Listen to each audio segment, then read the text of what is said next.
Without interpreting things based on conventions, thoughts can be empty.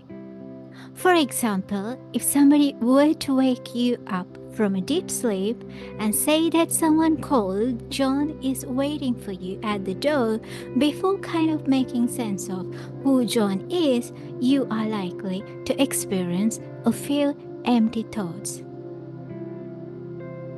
Since childhood, people learn to interpret and understand self, others, and the world based on conventions. So the kind of information that are coming from sense organs are interpreted by kind of associating and learning based on conventions. So essentially, sense organs have limitations. They aren't perfect. For instance, eyes have limited frequency response and ears can hear sounds only at certain frequencies. In the same manner, conventions have limitations.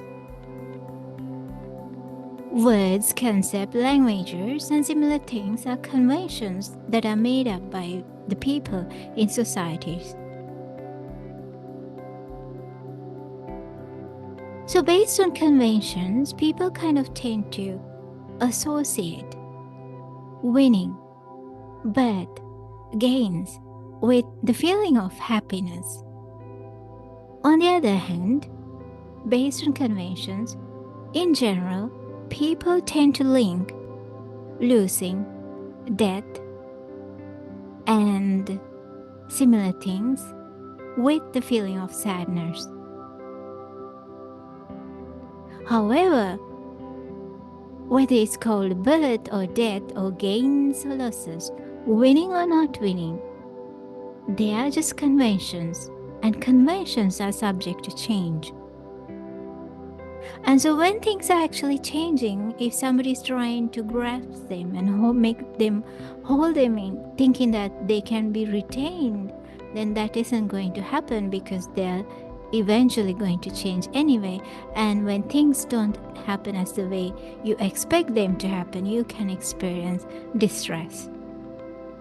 Yet on the other hand, if you can understand how these kind of conventions help you to interpret the world and how the kind of understanding of yourself and the others and the world are being shaped by conventions, and by clinging to such conventions, when things change, you can experience mental distress.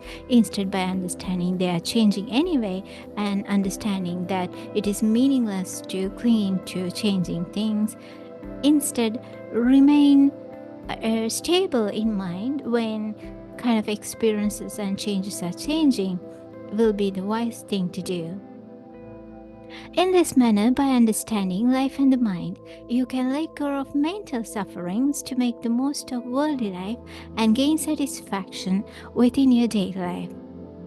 And this is how you can develop middle path through wisdom.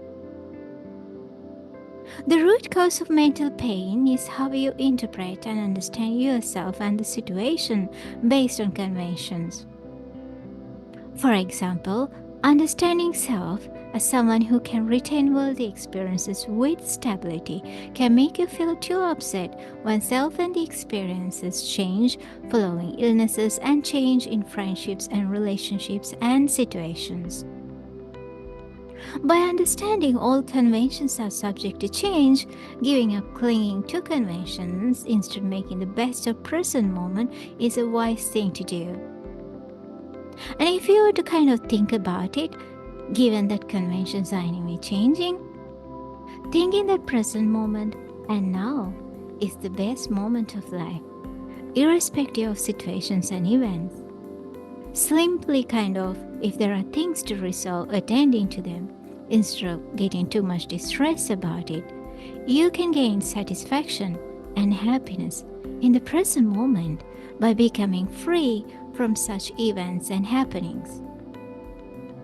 In this manner, by understanding that what people think as life is a flow of events and changes, if a person can reduce clinging to worldly experiences, such a practice will allow reduce mental pain and develop a balanced state of mind. within daily life. So essentially, to develop understanding how mind cling to all the experiences and to develop middle mind training, external factors are not necessary or relevant. So what seems to happen across societies is that people kind of tend to understand Buddha's Dhamma mainly by looking at symbols such as dress code or appearance.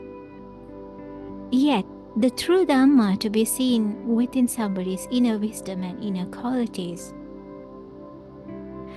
Given that Buddha's Dhamma is always lies beyond standard social practices, what is helpful to become and to develop middle path is training inside your mind to let go of grasping to too much worldly experiences, irrespective of external appearance and conventions. Not by birth, dress code or appearance, education, lifestyle, and similar conventions. One is a noble one. Instead by one's purity. Purity meaning not clinging to self-view, rituals, precepts, and social practices. Not dividing, not showing any differential treatments towards others, and giving up other feathers. And that's how one can develop noble path to become a noble disciple of Buddha. And that is what noble Sangha root is.